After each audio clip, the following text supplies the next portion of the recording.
Welcome, Amakhosi Network. Welcome to the channel, guys. Please subscribe to the channel. Subscribe to the channel. Subscribe. Okay. Yeah, subscribe to the channel. But today we're talking about Izindaba news. So the news, guys, is that Mahlatsi is leaving Kaizer Chiefs, which we all knew already. We were just waiting for Chiefs to announce. Chiefs hasn't announced, but Far Post basically sent out an article this afternoon saying, "Vele, it's a done deal. The contracts they've signed. Mahlatsi will no longer be a Chiefs player." And also, according to Far Post, Chiefs has already replaced Mahlatsi in the team by promoting. Well, he was already promoted, but now officially promoting, like as in he's starting to train with the first team. Udonne Jansen. So Udonne Jansen, I've been talking about him since the whole weekend when MDDC played and he scored the goal against Pirates. So now he's officially in the team and is the replacement for Mahlatsi. What do I think of Chiefs releasing Mahlatsi? This is going to be my genuine take on it. I'm disappointed that South Africa is failing to get the best out of Mahlatsi. I don't know if it's a Mahlatsi problem. I don't know if it's a coaching problem. I don't know. I really don't know. But I always believed that that boy had something special and he could do something in South African football. That boy, if I have to put it in simple terms, that boy has a lot of goals in him, but for some reason and this was more in the youth developments, but for some reason in the professional setup, it's either you could not find the right coaches to get these goals out of him or whatever. I don't know what it is, but yeah. And Mahlatsi, one thing I'll tell people who have watched Mahlatsi in Chiefs is that Chiefs often played Mahlatsi as a winger, like as a left wing or something like that. And I want to be honest with you, that is not Mahlatsi's position. Mahlatsi is more a 10, a second striker, a 10, etc. But they never gave him a chance in that position because they were already Ngobos, etc., etc. So yeah, but I don't want to make excuses. When he got given a chance, like everyone says, Guti, you can be given a chance and you must make people believe, Guti, you deserve to be in the team. So make something happen, even if they put you a left wing. Make something happen, then they'll be like, okay, what can we do to make this guy give us more goals? Then they put you in the position you want to be in. It happens like that. An example of that is Keegan Dolly. We've all know from Sundowns, etc., that Keegan Dolly's best position has always been more on the left wing. But because you Chiefs and stuff, teams often wanted to make, even his team in France, wanted to make him more of an integral part of the creative play, etc. What they did is that they used to try and make Dolly a number 10. It's not that he can't play number 10, but when he's a number 10, it's not often his best position because he plays better on the left. I don't know why, but it's just what it is. At Sundowns, when you was killing Bafana, when you was killing with Sundowns, that was his best position. So it is what it is. But if you want another context as to how these things happen, if you ever watched Steven Binar play for Bafana, at Everton and stuff, he was a left wing, but at Bafana, we wanted him to be like a central midfielder or a number 10. And he could never get his best out because it wasn't his position. So yeah, those are the examples. So yeah, I feel for Mahlatsi. I hope that wherever he goes, he's still young, that he finds a good career and is good. Stellenbosch, TS Galaxy, please sign the boy. Even Cape Town City, if you really want to sign the boy. I believe those three teams can get the best out of him. Not Cape Town Spurs. Cape Town Spurs is going to get to a point where they sacrifice the youth that they have for more experience to get points. It will get there because they have lost five games in a row. So eventually it will happen where they're like, the youth is not getting us wins. So then our Clayton Daniels, our Alia, and them are gonna start playing more. But yeah, guys. So now the next thing I want to chat about is the preview of the Royal AM and Kaizer Chiefs game. Let's start with the starting lineup. what we think Mulifensiki will put as his team. This one, the only tricky part about his team is the front because yeah, I'll tell you why. But yeah, Peterson obvious, Shanti is becoming obvious because yeah, they literally forced. Shanti is no, but Shanti will play depending on when our MTN 8 is. Because if we are playing an MTN 8 straight after this one, Shanti won't play because he has yellow cards. So that's the issue. I don't know if he got a yellow card in the Sundowns game. I can't remember. But yeah, but Shanti probably left unless we're playing Sundowns in the next game. But if Sundowns is not playing in the next game, Shanti will play. So yeah, center back Msimango Ditloke, right back Frosler is the easy bet. Obviously, we would, as fans, we think it's best to play Frosler left back and Solomons as right back. Because Solomons gives us more when we attack. But this is what we think Umulifensiki will do. He'll play Frosler right back. Maybe okay, but because Dove is also recovered from injury, maybe Dove will play left back against Royal AM. It's possible. Maybe Dove will actually play left back since he is now recovered from his injury. And in preseason, it showed that Shanti preferred Dove. I mean, Nzeki preferred Dove over Shanti in preseason. So it's possible Dove will start.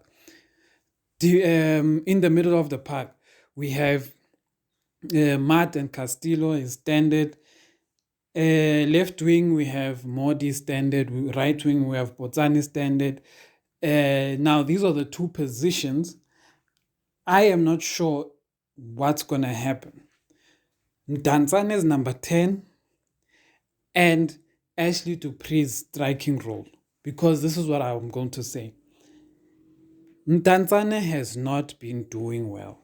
Mtanzane has been the weakest link in our attack. And it's sad because he can actually unlock the attack.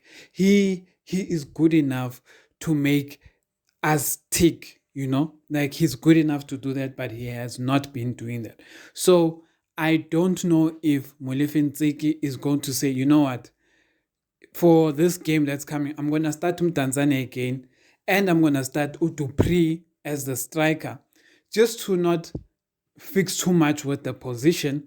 Then in the second half, what I'll do is that I will maybe take out maybe let's say Potani. I'll take out Potani, put Gonzalez, make Dupree go on the right wing, and then maybe even take out Mdantsane and maybe bring in Mdu Shabalala or Nkosimpile Ngcobo. But we haven't seen Nkosimpile Ngcobo in a while. We only saw him in preseason, so I'm not sure what's happening there. So there's two things I think could happen. Nzeki can either go with the formation that he already knows, like he likes that is there, which is Mdantsane, Mpotsane, Modi, and Dupree, or in order to put in Gonzalez, he will put Gonzalez, put Dupree like on the right for maybe even Potsani, put Modi on the left as usual, and then put like Mdantsane as the number 10.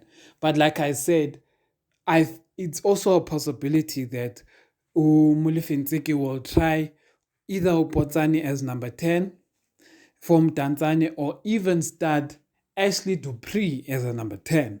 Because if you have realized, Ashley Dupree, when he's sometimes playing from deep, he gives a lot of good passes and he gives a lot of runs. And when we played with Arthur Zwane, when we were with when we had Arthur Zwane as a coach last season, in late in games, Arthur Zwane used to make Udupri play more as a number 10 than a striker in late in games. So when Caleb was on the field, especially. So it's possible. So that's what I think of the lineup. Do I think we're going to beat Royal AM? Royal AM has always been our voodoo team, and John Maduka is good. But the thing is that because they haven't been able to sign players, they are still playing with their normal like players of last season. So I think it's possible for us to beat Royal AM.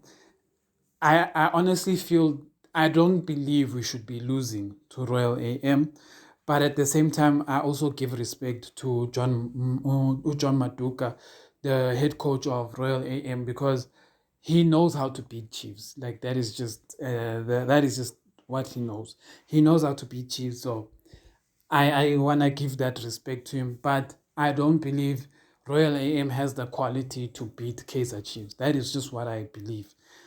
Um, look, I know a lot of some of you have been commenting and saying I don't like Unzeki, and I'm going to make this clear once and for all, so you guys can stop this thing of saying I don't like Unzeki. Let me tell you this. I do not have an issue with Molefe Ntsiki as a coach. Molefe Ntsiki can coach TS Galaxy, can coach Pirates, can coach Sundowns, can coach any team in the PSL. My only issue has been that I didn't personally, I didn't believe Molefe Ntsiki was the right move for Kaizer Chiefs. And even now, and if you ask me why, let me put it in simple terms. Last season, Arthur Zwane said it simple, said him and management were on the same page. What was the same page? Last season, Arthur Zwane said they are going back to the roots of Kaizer Chiefs, meaning Guti. Arthur Zwane told us that him and manager, even Kaizer Mtaung Jr. and everyone was saying this, that they are trying to go back to the core roots and values of Kaizer Chiefs and the Chiefs football that we knew and loved from Kaizer Chiefs. So Arthur Zwane was bringing that to Chiefs. The only difference is that if you don't have the quality, that is the problem. So if you don't have the quality to bring out the best in your team, let me make an example for you. Rulani Mukwena at Pirates, did he do anything special? Let's ask ourselves the question. Rulani Mukwena at Pirates, what did he do? Rulani Mukwena at Chippa, he got fired like any other Chippa coach. Why? Are we now saying Rulani is a bad coach? Because look at what Rulani is doing with Sundowns. No, Rulani is not a bad coach. But the thing is that, and I'm going to make a reference to Pep as well. But the thing about Rulani is that he can't get the best out of the system he wants if he does not have the intellectual and quality players. If you don't have the intellectual and quality players, you cannot make the system work, which is why. And another example, Pep Guardiola.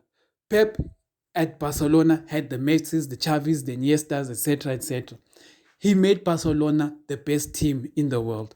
Pep at Bayern Munich had all the Abu Muller, I don't know if Philip Lam was still there, but anyway, Pep had stars at Bayern and he won a lot. I think except I can't remember if they won. They won the Champions League before he signed for Bayern, but I can't remember if they won with Pep in Bayern. But yeah, but they won the league like crazy. So Pep dominated Bundesliga. But what Pep did is that before he signs for any team, they need to make sure they buy him the players he wants. Pep got to Manchester City, signed players. Even till today, Pep is signing players. Pep, when he arrived at City, was signing about Daniel Sturridge, Abu Mahrez, and all of these players who were stars in their team. Because he knows he can't get the best out of the system he wants unless the players are quality. So now, this is why, now I go back to Arthur Zwane. Arthur Zwane, even Kevin Hunt, this will also apply to Kevin Hunt because he didn't have a transfer of players. So he also falls under this category. Is that Arthur Zwane did not have the talent to get the best out of his system. Why do I say that? Last season, our mistakes were what? Mistakes by our defenders, among Gezan and all of these guys. They were making bad back passes to strikers of other teams. They were making so many useless mistakes. And then on top of that, about Ashley Dupree and everyone, about Caleb were missing one-on-ones. So the playing style was there. Yeah. What I'm getting at is this. Chiefs was saying others one and them said we're gonna build on culture, and we didn't build on that culture. Why do I say we didn't build on that culture? Because the football that Arthur Zwane was doing that was very attacking, Molefe Ntsiki is not doing that football. This football that Ntsiki is playing is defensive block. Defensive block. Like Molefe Ntsiki is playing defensive. Where Arthur Zwane was playing more attacking, more flowing, etc. He was trying to make us play from the back, etc. But we just didn't have the kind of quality to do it.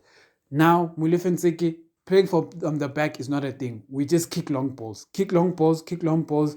We basically gone back to mid and top soccer. The mid and top soccer we played. So right now, if we had Nukovic would probably have 12 goals the way we're playing because it's the football he likes. So now what I'm saying is this. After Arthur Zwane, Chiefs made a mistake by signing, in my opinion, signing Umulifeni because it didn't carry on what Arthur Zwane built. Because Arthur Zwane believed in the youth, Arthur Zwane believed in movement, Arthur Zwane believed in creating chances, Arthur Zwane, etc. So Arthur Zwane just also had to fix his defensive thing because it was also a DDC problem he had. So Unabi from Young Africans was going to play football that Arthur Zwane played, but he was going to be more structured. Meaning what Nabi was a natural progression from Zwane. Nabi was going to be the right coach to put after Zwane, in my opinion. If I am wrong, if Molefe becomes the next Alex Ferguson, I will be happy. I'll be happy for him. I'll be happy for Kaizer Chiefs. But obviously, this is just my opinion right now that I don't see it with the football we're playing. But yeah, guys, that is my opinion.